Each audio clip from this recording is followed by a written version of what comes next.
Togo et Pontogola au Mali sont distants de près de 100 km. Mais à écouter Moussa Samaké et Amadou Daou décrire les effets de la coupe du bois sur la pluviométrie, la végétation, les sols, on croirait entendre une seule et même personne. Amadou Daou, 56 ans, est l'adjoint au maire de la commune de Zanabougou et conseiller élu de Togo.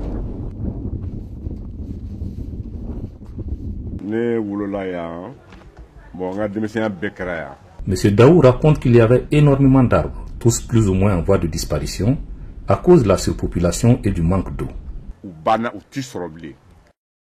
Moussa Samaké, la trentaine à peine, fait le même constat et justifie son engagement écologique.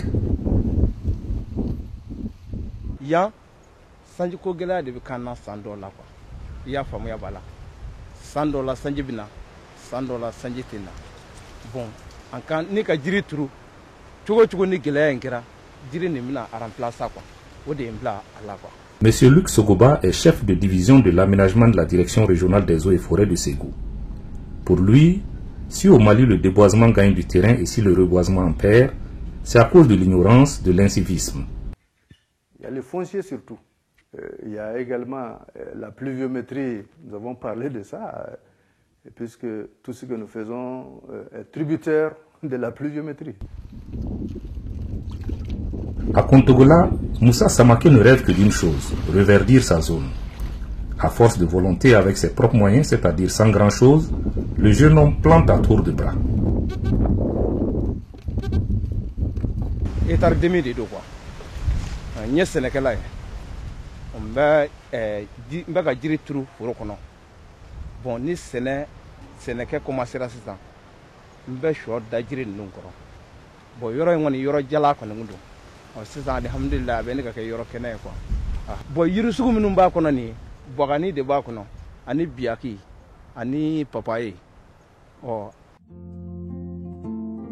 La plantation de Samaké date de 2005. Cette année-là, il rentre de Côte d'Ivoire où il était tireur de charrette au marché pour se consacrer à sa nouvelle passion, le reboisement.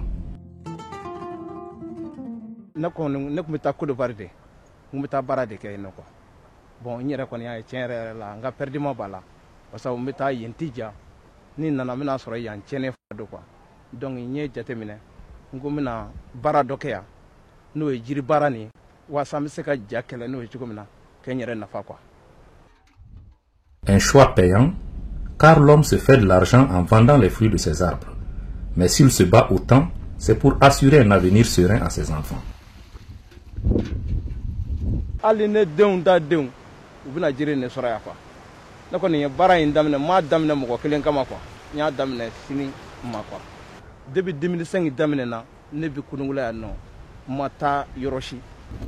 Samaké compte aussi s'enrichir avec le jatropha ou l'arbre à carburant. C'est l'essence la plus plantée de nos jours pour le reboisement au Mali. À Togo, la plantation villageoise ne compte que cette essence, introduite avec l'appui de JICA, la coopération japonaise, et sous la supervision du service technique de l'agriculture, basé à Ségou. Badian Keita a 71 ans, c'est le président du groupement mis en place par JICA, la coopération japonaise.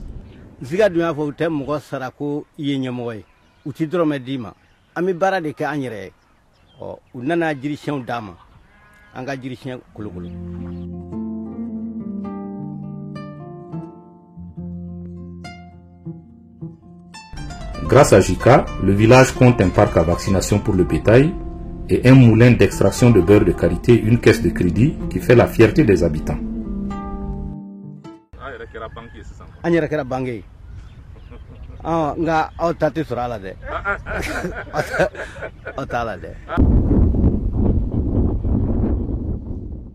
Comment expliquer qu'avec autant d'appui, la plantation collective de Togo soit aussi mal clôturée, peu entretenue et que les arbres manquent à ce point d'eau?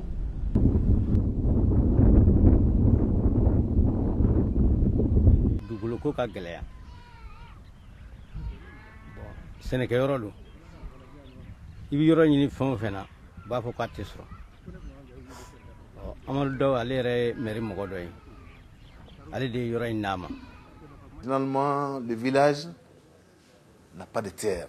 C'est les individus à l'intérieur qui ont des terres.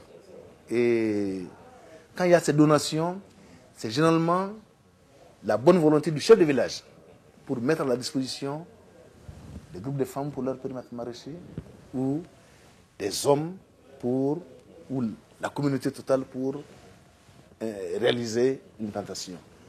Le bout de terrain collé au cimetière sur lequel ont été plantés les arbres à Djatroufa est une propriété de Daou, le conseiller municipal. L'homme s'y est engagé par conviction, mais pour lui, c'est aussi une façon de renvoyer l'ascenseur à ses électeurs et de faire honneur à son statut de membre de la famille royale de Kontokola. Le terrain obtenu reste à mobiliser les populations. Ce ne fut pas le plus facile et ça ne l'est toujours pas. Mais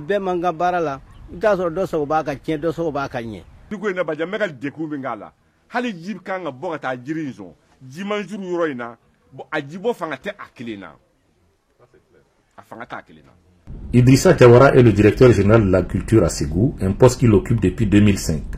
Il suit personnellement le projet de reboisement financé par JICA. Ce projet devrait couvrir à terme 430 villages de la zone. M. Diawara reconnaît volontiers que ça coince dans la commune de Zanabougou. Effectivement, il y a cette difficulté de mobilité, de mobilisation des paysans autour des différentes activités.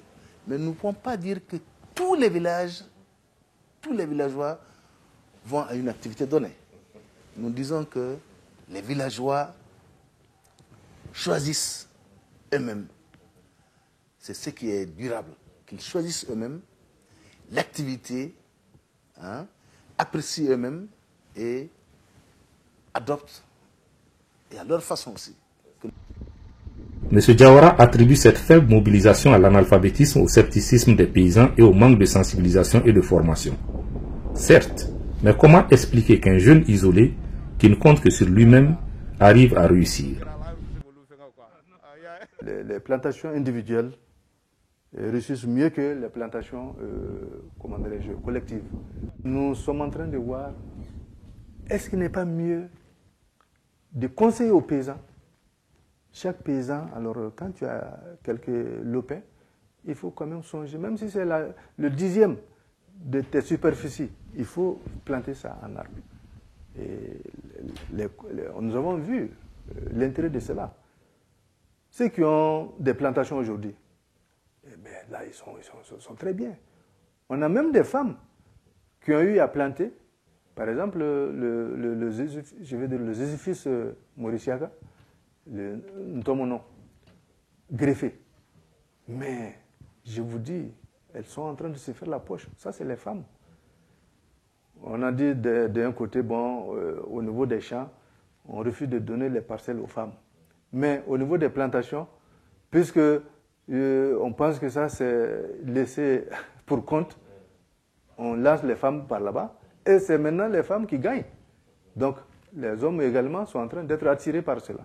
Donc, c'est pour dire que tant que le reboisement n'est pas mis dans notre système de production, alors nous n'avons pas tellement de chances à réussir le pari.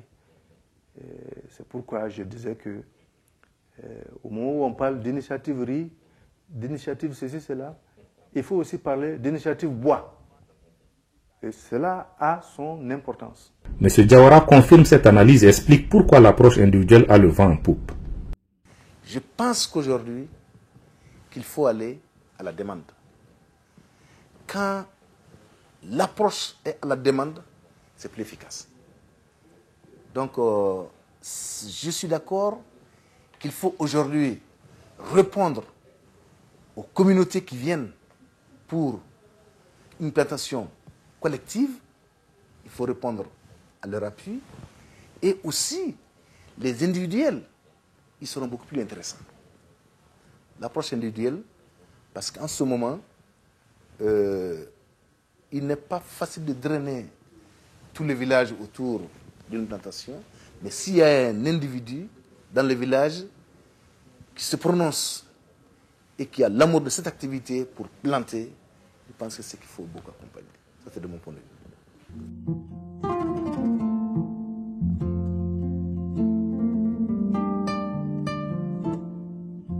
Alors, plantation individuelle ou collective? À vous de répondre.